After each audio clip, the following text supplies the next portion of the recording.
Peggy 12.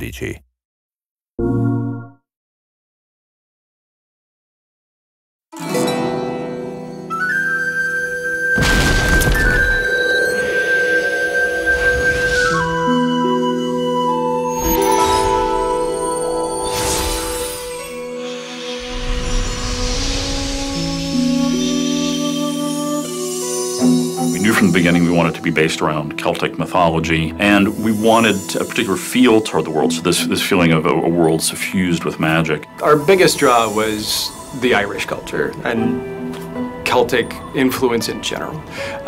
If it came from Northern Europe, it's probably in our game somewhere.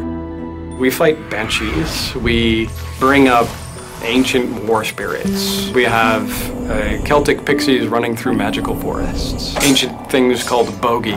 Bogies were the critters in the night that stole children and things from your cupboard.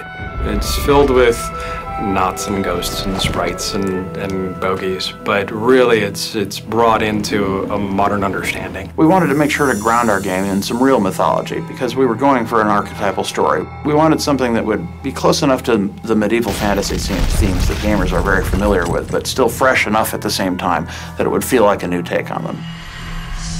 With each of the major environments, we were looking for ways to push them outside of what you're familiar with. We wanted to create the sense that you're someplace else, someplace strange, someplace that's not the real world. The foresting door! I can see it! We took our worlds and we really gave them a rich visual treatment that made them look just frankly stunning and beautiful. And a place that even if you weren't playing the game, you would be really enjoying just getting to walk through it and sort of marveling at the architecture and the flora and fauna, the way the light played off the surfaces. The elves who built a lot of this stuff, they don't build like humans do. They grow things organically. There's something sort of unsettlingly strange about the way the buildings are constructed in these spaces. They're not built like normal human buildings. So all of the ruins that you see in the Endless Stair, they don't feel like crumbled stone. It's like the stone has all been like grown like plants. Everything has sort of this sinuous feel to it, and then it's toppled and fallen over.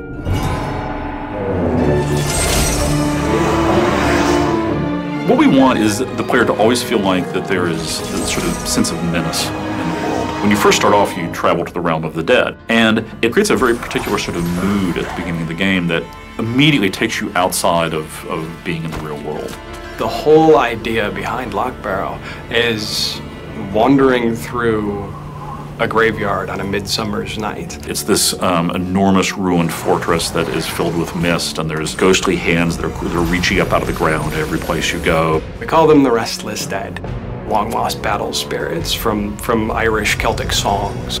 In our world, we really draw on those ancient legends. Those were really a lot of the deep inspiration behind most of the critters that you'll find. We have several different base enemy types. We have the Restless Dead, we have the Forest Sylphs, and we have the Bogies, which are goblin-like creatures. There's all different types of bogies. There's fire shamans, ice shamans. There's warriors that just go berserk and run at you. We tried to create a silhouette and a profile that was far enough removed from goblins and trolls that it could be a fresh and original character. Hey! Sylphs in the fairy forest really come from the classic sense of pixies. Little butterfly wings and the sugar plum dances. Sylphs are kind of corrupted fairies. When you first encounter these sylphs, you're thinking, oh, that's a fairy, that's a nice fairy. But then that fairy comes up to you and slaps you in the face with a twig. And you're like, what's going on? Personally, through hours and hours of playing the game and testing the game, the sylphs are the absolute bane of my existence. The creatures that we've developed for Sorcery really draw from those global legendary critters. Ghosts, goblins, things that move in the woods. Just those childhood dreams that we all grew up, we all heard about in stories. Those things that are timeless across every culture.